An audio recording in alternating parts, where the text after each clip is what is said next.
أعوذ بالله من الشيطان الرجيم بسم الله الرحمن الرحيم الحمد لله رب العالمين والصلاة والسلام على رسولنا محمد وعلى آله وصحبه وسلم أجمعين أما بعد ربimiz Allohga hamd sana maqtovlar payg'ambarimiz sallallohu alayhi vasallamga har boshqa ixlos ko'ngil turlarimizdan chiqqan salovat sharifalar bo'lsin. Bugungi kunda aktual bo'lgan qay bir masalalarga endi qo'g'ilib ketasa kela.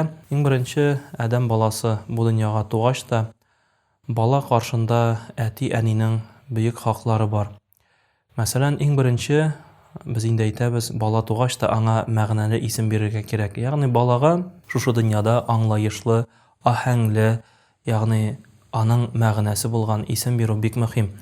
Чөнки әлеге исем белән эндәшү бер-беребезгә без инде әгәр дә яхшы сүз белән эндәшәбез икән, ул дуга булып бара. Мәсәлән, балага инде без әгәр дә син матур, син яхшы, син батыр, син гүзәл дип әгәр дә матур мәгънәле исемнәр белән эндәшәбез икән, әлбәттә инде кеше син батыр, син матур дигән саен матураерга тырыша, батыраерга тырыша.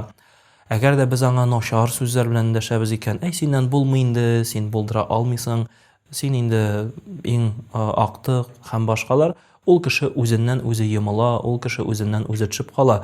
Шуңа күрә исем биргәндә әти-әниләргә мөрәҗәгать инде шундый. Бөрек балаларыгызга хәерле матур исемнәр бирә күрегез. Чөнки иң хәерле исемнәр, мәсәлән, Аллаһ Тәгаләнең исемнәре кушылган, шулай ук пәйгамбәрләрнең исемнәре, мәсәлән, Габдулла, Габдуррахман, Габдуррахим дигән исемнәр.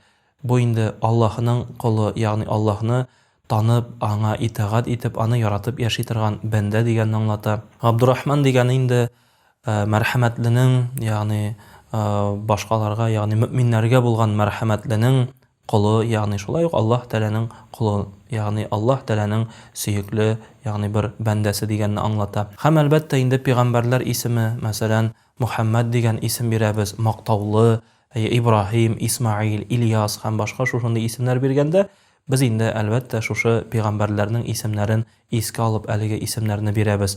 Һәм бер-беребезгә эндәшү дип әйттек, бер-беребезгә эндәшкәндә, әлбәттә инде без яхшы сүзләр белән эндәшергә тырышабыз.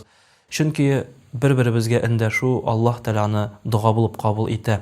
Әгәр дә мин инде берәр дустыма яки иптәшемә әйтәм икән, Аллаһ Тәгалә сиңа мәрхәмәтле булсын, Аллаһ Тәгалә сиңа карата инде юмарт булсын дисәм, әлбәттә Аллаһ Субханаһу ва Тәгалә минем дугамны кабул итәр, ә фәрештәләр шул ук вакытта дуга кылып торырлар, сиңа да шул булсын, сиңа да шул булсын дип. Шуңа да без исем белән, хәтта гади генә исем белән эндәшкәндә дә, әгәр дә ул мәгънәле икән, димәк без кемгәдер эндәшеп, аңа да яхшылыкны телибез, үзебезгә дә яхшылыкны телибез килеп чыга.